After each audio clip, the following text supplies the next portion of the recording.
আসসালামু আলাইকুম।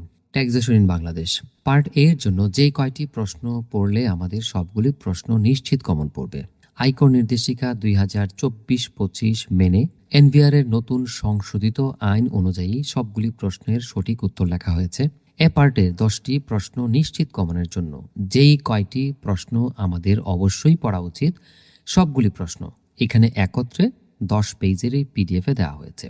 আমরা যে কেউ চাইলে ভিডিওটির ডেসক্রিপশন থেকে অথবা ফার্স্ট কমেন্ট থেকে লিঙ্কে গিয়ে এই প্রশ্নগুলোর উত্তর পড়ে নিতে পারবো। আমি নিশ্চিত করে বলতে পারি প্রতিটি প্রশ্নের সঠিক উত্তর সংযোজন করা হয়েছে এবং সবগুলি গুরুত্বপূর্ণ প্রশ্ন এখানে একত্রিত করা হয়েছে। নিশ্চিত ১০ নম্বর কমনের জন্য এই কয়টি প্রশ্ন অবশ্যই সবার পড়ে নেওয়া উচিত। ধন্যবাদ, ভালো থাকবেন। আল্লাহ হাফেজ।